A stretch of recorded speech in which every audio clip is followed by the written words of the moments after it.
Alex, Jamal Hill was seen yawning after the fight. Looks like he's implying that the fight was boring. I'm just curious if you can respond to that.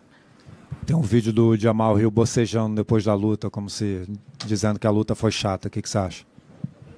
Quem? Eu não entendi. O Jamal Hill tem um vídeo dele aqui na arena, tipo, bocejando, como se a luta fosse chata.